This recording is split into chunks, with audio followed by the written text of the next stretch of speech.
Andrei Andreyevich Gromyko was a Soviet statesman during the Cold War. He served as Minister of Foreign Affairs and as chairman of the Presidium of the Supreme Soviet. Gromyko was responsible for many top decisions on Soviet foreign policy until he retired in 1988. In the 1940s, Western pundits called him Mr. Nyet or Grom, because of his frequent use of the Soviet veto in the UN Security Council. Gromyko's political career started in 1939 with his employment at the People's Commissariat for Foreign Affairs. In 1943, Gromyko became the Soviet ambassador to the United States, leaving in 1946 to become the Soviet permanent representative to the United Nations. Upon his return to the Soviet Union, he became a Deputy Minister of Foreign Affairs and later the first Deputy Minister of Foreign Affairs. He went on to become the Soviet ambassador to the United Kingdom in 1952. Gromyko played a direct role in the Cuban Missile Crisis in his role as the Soviet foreign minister. Gromyko helped negotiate arms limitations treaties such as the ABM Treaty, the Nuclear Test Ban Treaty, and SALT II among others. Under Leonid Brezhnev's leadership, Gromyko helped build the policy of dark copyright tent between the US and the USSR. He supported Mikhail Gorbachev's candidacy for General Secretary in 1985. Gromyko lost his office as foreign minister when Gorbachev became General Secretary, and was instead appointed to the largely ceremonial office of Head of State. Gromyko retired from political life in 1988 and died the following year in Moscow. Early life. Background and youth. Gromyko was born to a poor semi-peasant, semi-worker family in the Belarusian village of Starye Gromyki, near Gomel on July 18, 1909. Gromyko's father, Andrei Matveevich, worked as a seasonal worker in a local factory. Andrei Matveevich was not a very educated man, having only attended 4 years of school, but knew how to read and write. He had fought in the Russo-Japanese War of 1904–1905. Gromyko's mother, Olga Yevgenievna, came from a poor peasant family in the neighboring city of Tseletsiki. She attended school only for a short period of time as, when her father died, she left to help her mother with the harvest. Gromyko grew up near the district town of Vetka, where most of the inhabitants were devoted old believers in the Russian Orthodox Church. Gromyko's own village was also predominantly religious, but Gromyko started doubting the supernatural at a very early age. His first dialogue on the subject was with his grandmother Marfa, who answered his inquiry about God with "Wait until you get older. Then you will understand all this much better." According to Gromyko, other adults said basically the same thing, when talking about religion. Gromyko's neighbor at the time, Mikhail Stiljutov, was a free thinker and introduced Gromyko to new non-religious ideas and told Gromyko that scientists were beginning to doubt the existence of God. From the age of 9, after the Bolshevik Revolution, Gromyko started reading atheist propaganda in flyers and pamphlets. At the age of 13, Gromyko became a member of the Komsomol and held anti-religious speeches in the village with his friends, as well as promoting communist values. The news that Germany had attacked the Russian Empire in August 1914 came without warning to the local population. This was the first time, as Gromyko notes, that he felt love for his country. His father, Andrei Matveevich, was again conscripted into the Imperial Russian Army and would serve for 3 years on the Southwestern Front, under the leadership of General Alexei Brusilov. Andrei Matveevich returned home on the eve of the 1917 October Revolution in Russia. In the beginning of 1923, Gromyko was elected first secretary of the local Komsomol chapter. Following Vladimir Lenin's death in 1924, the villagers asked Gromyko what would happen in the leader's absence. Gromyko remembered a communist slogan from the heyday of the October Revolution: "The revolution was carried through by Lenin and his helpers." He then told the villagers that Lenin was dead but his aides, the party, still lived on. Education and party membership. When he was young, Gromyko's mother Olga told him that he should leave his hometown to become an educated man. Gromyko followed his mother's advice and, after finishing 7 years of primary school and vocational education in Gomel, he moved to Borisov to attend technical school. Gromyko became a member of the All-Union Communist Party Bolsheviks in 1931. something he had dreamed of since he learned about the difference between a poor farmer and a landowner, a worker and a capitalist. Gromyko was voted in as secretary of his party cell at his first party conference and would use most of his weekends doing volunteer work. Gromyko received a very small stipend to live on, but still had a strong nostalgia for the days when he worked as a volunteer. It was about this time that Gromyko met his future wife, Lydia Dmitrievna Grynevich. Grynevich was the daughter of a Belarusian peasant family and came from Kamenki, a small village to the west of Minsk. She and Gromyko would have 2 children, Anatoly and Amelia. After studying in Borisov for 2 years, Gromyko was appointed principal of a secondary school in Dzhizhinsk, where he taught, supervised the school and continued his studies. One day a representative from the Central Committee of the Communist Party of Byelorussia offered him an opportunity to do postgraduate work in Minsk. Gromyko traveled to Minsk for an interview with the head of the university, I.M. Borisevich, who explained that a new postgraduate program had been formed for training in economics. Gromyko's record in education and social work made him a desirable candidate. Gromyko advised Borisevich that he would have difficulty living on a meager student stipend. Borisevich assured him that on finishing the program his salary would be at the party's top pay grade, a decent living wage. Gromyko accepted the offer, moving his family to Minsk in 1933. Gromyko and the other postgraduates were invited to an anniversary reception at which, as recounted in Gromyko's memoirs, "We were amazed to find ourselves treated as equals and placed at their table to enjoy what for us was a sumptuous feast. We realized then that not for nothing did the Soviet state treat its scientists well, evidently science and those who worked in it were highly regarded by the state." After that day of pleasantry, Gromyko for the first time in his life wanted to enter higher education, but in 1934, without warning, Gromyko and his family were moved to Moscow, settling in the northeastern Alexeyevsky district. In 1936, after another 3 years of studying economics, Gromyko became a researcher and lecturer at the Soviet Academy of Sciences. His area of expertise was the U.S. economy, and he published several books on the subject. Gromyko assumed his new job would be a permanent one, but in 1939 he was called upon by a Central Committee commission which selected new personnel to work in diplomacy. Gromyko recognized such familiar faces as Vyacheslav Molotov and Georgy Melnikov. A couple of days later he was transferred from the Academy of Sciences to the diplomatic service. Ambassador and World War II. In the spring of 1939, Gromyko started working for the People's Commissariat for Foreign Affairs in Moscow. Gromyko became the head of the Department of Americas, and because of his position Gromyko met with United States Ambassador to the Soviet Union Lawrence Steinhardt.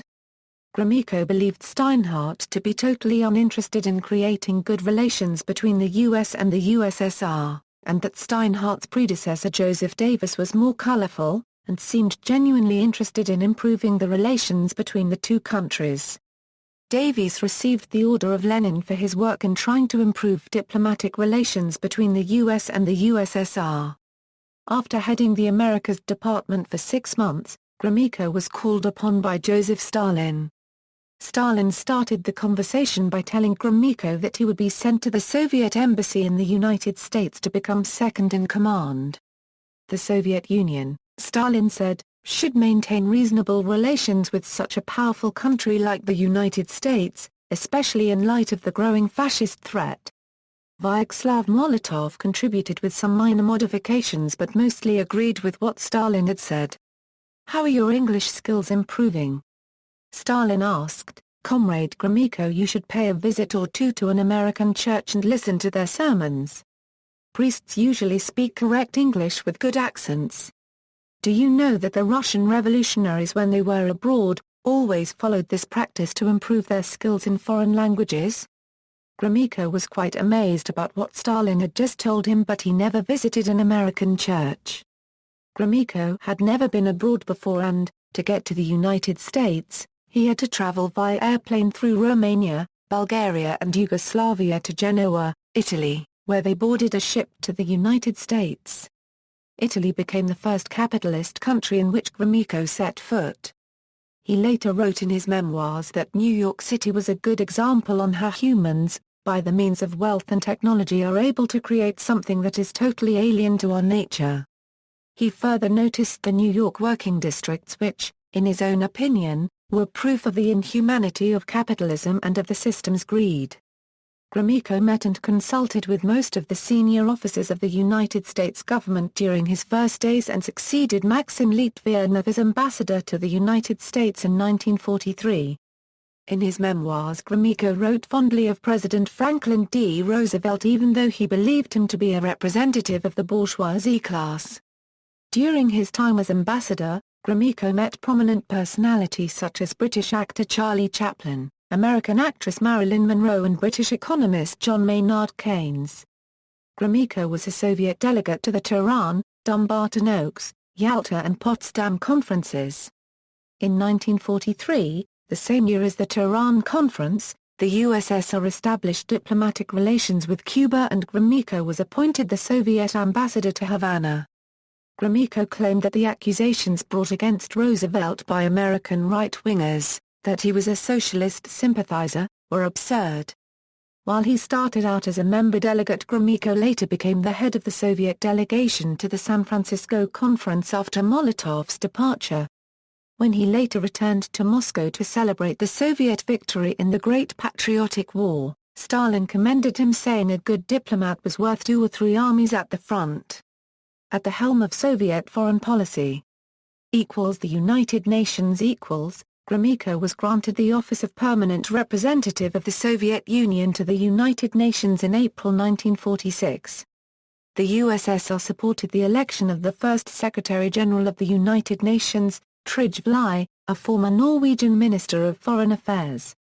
But according to Gromyko, Lie became an active supporter of the expansionist behavior of the United States and its American aggressionist policy. Because of this political stance, Gromyko believed Lie to be a bad Secretary-General.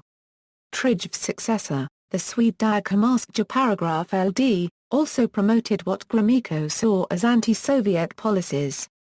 Uthand, the third Secretary-General, once told Gromyko that it was close to impossible to have an objective opinion of the USSR in the Secretariat of the United Nations, because the majority of Secretariat members were of American ethnicity or supporters of the United States. Gromyko often used the Soviet veto power on behalf of the Soviet Union in the early days of the United Nations.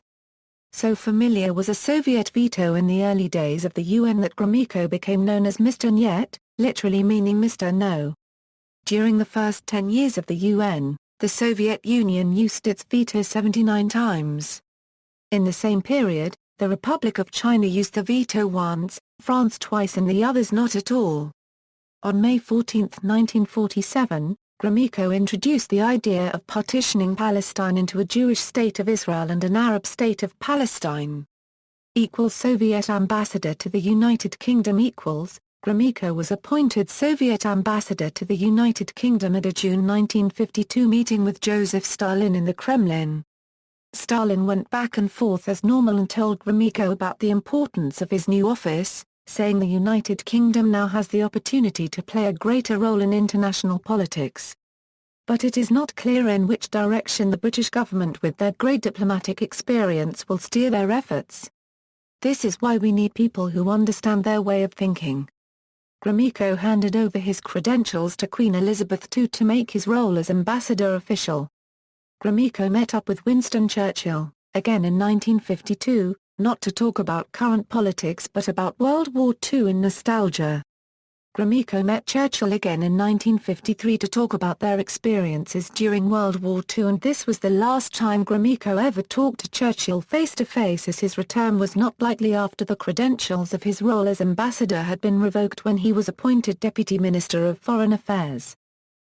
Minister of Foreign Affairs Gromyko spent his initial days as Minister of Foreign Affairs solving problems between his ministry and the International Department of the Communist Party of the Soviet Union headed by Boris Ponomarev. Ponomarev advocated for an expanded role for the ID in Soviet foreign relations. Gromyko flatly refused it. Valentin Falin, a top Soviet official, said the ID interfered in the activities of Gromyko and his ministry countless times. Gromyko disliked both Ponomarev and the power sharing between the ID and the Foreign Ministry.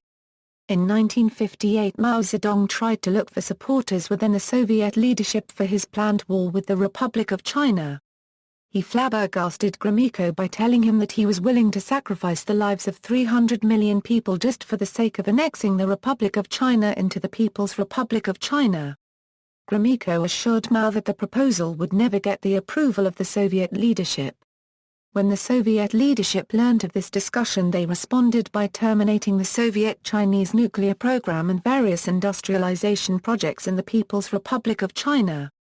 Years later, Gromyko, during the Cuban Missile Crisis under Nikita Khrushchev, acting on the instruction of the Soviet leadership, met John F. Kennedy, then President of the United States. Gromyko wrote in his memoirs that Kennedy seemed out of touch when he first met him. He further claimed that Kennedy was not practical but instead very ideologically driven. Gromyko, in an interview in 1988, described Kennedy as nervous and said most of his arguments were contradictory. Threats towards Cuba were followed by assertions by the United States government that they were not planning any assaults on Cuba.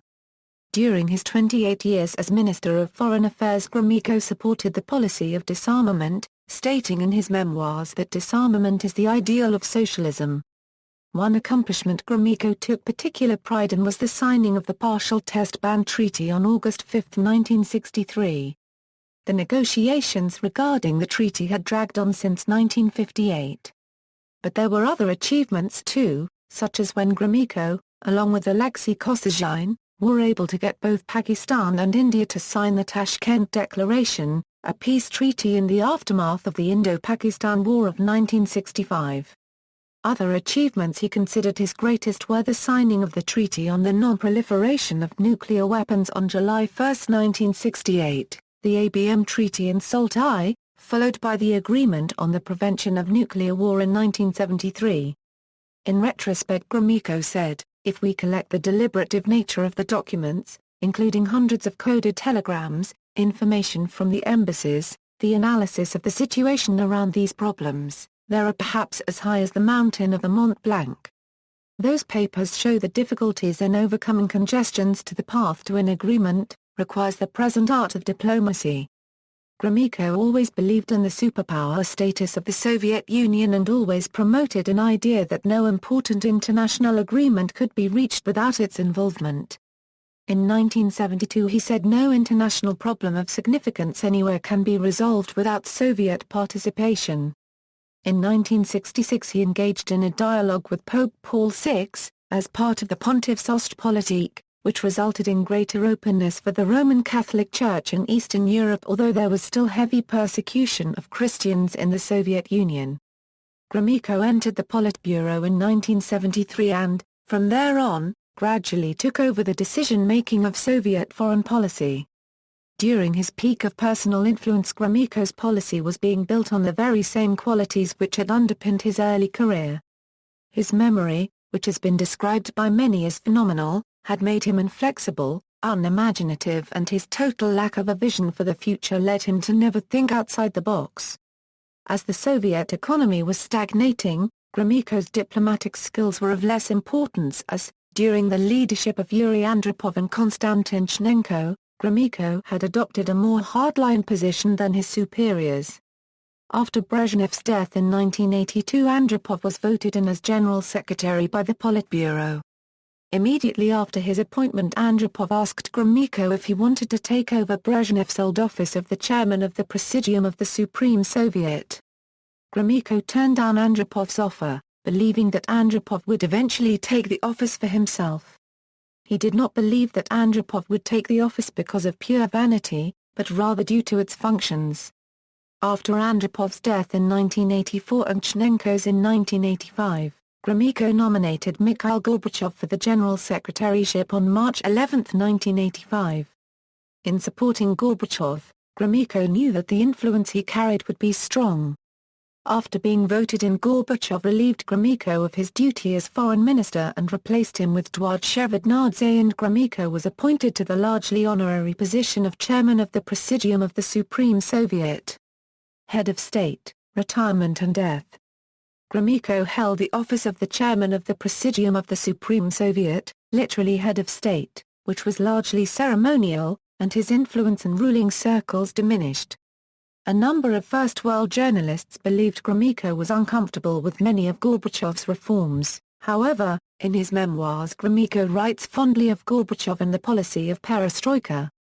Gromyko believed that perestroika was about working for the construction of a socialist society and saw glasnost and perestroika as an attempt at making the USSR more democratic.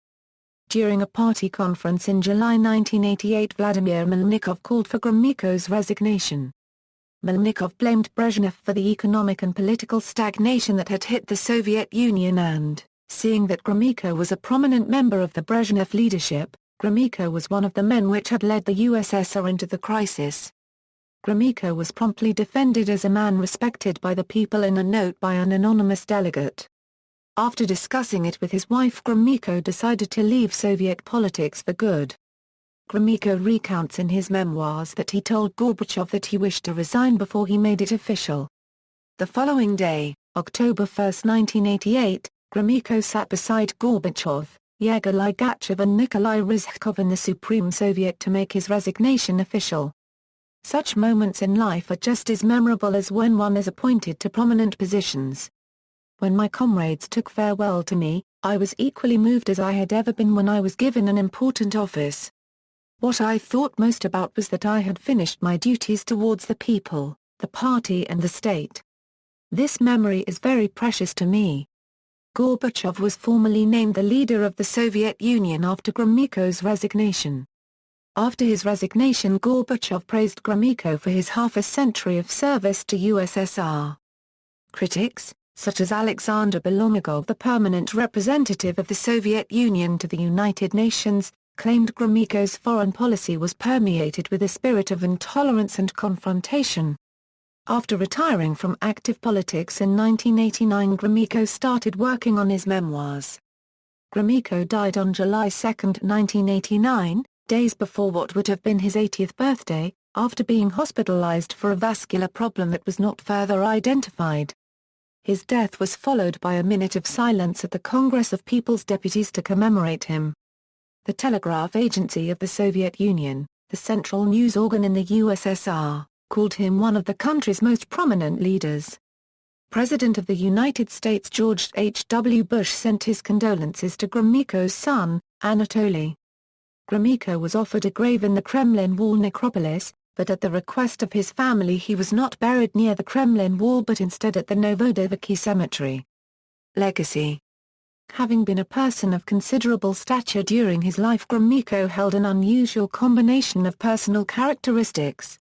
Some were impressed by his diplomatic skills, while others called Gromyko mundane and boring. An article written in 1981 in the Times said, "He is one of the most active and efficient members of the Soviet leadership. A man with an excellent memory, a keen intellect and extraordinary endurance. Maybe Andrei is the most informed minister for foreign affairs in the world." Gromyko's demeanor was shown clearly during his first term in Washington and echoed throughout his tenure as Soviet foreign minister.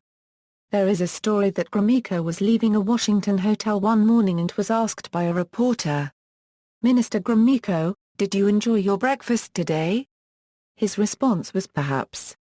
During his 28 years as Minister of Foreign Affairs, Gromyko became the #1 on international diplomacy at home, renowned by his peers to be consumed by his work.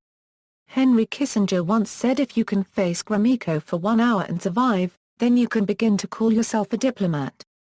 Gromyko's work influenced Soviet and Russian ambassadors such as Anatoly Dobrynin.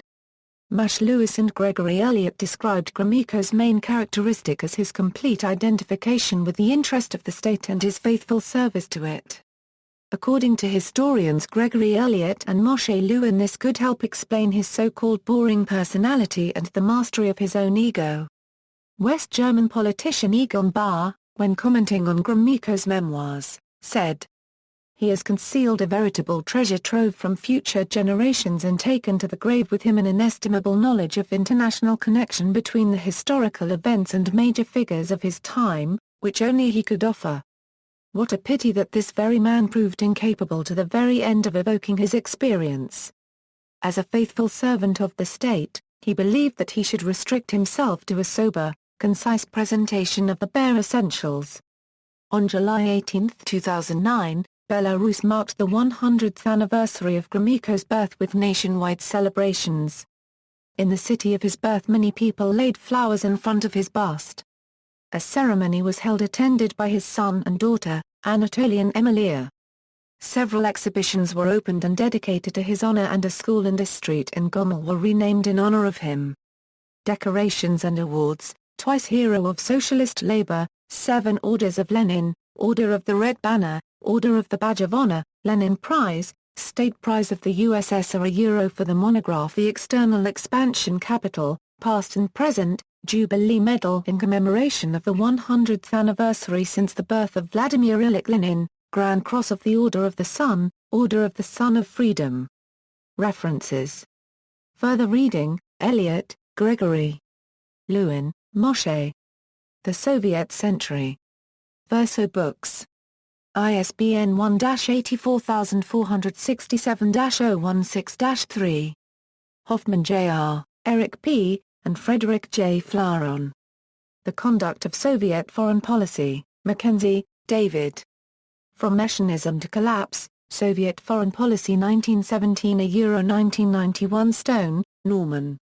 Andrei Gromyko as Foreign Minister, The Problems of a Decaying Empire, in Gordon Craig and Francis Lowenheim, eds. The Diplomats 1939 Euro 1979, Ulam, Adam B. Expansion and Coexistence, Soviet Foreign Policy 1917 Euro 73. Primary sources Gromyko, Andrei. Memoirs. Doubleday. ISBN 0-385-41288-6. External links: interview about the Cold War for the WGBH series, War and Peace in the Nuclear Age, annotated bibliography for Andrei Gromyko from the ALSO's Digital Library for Nuclear Issues, The Overseas Expansion of Capital, Past and Present by Andrei Gromyko, 1985. Famous Belarusians.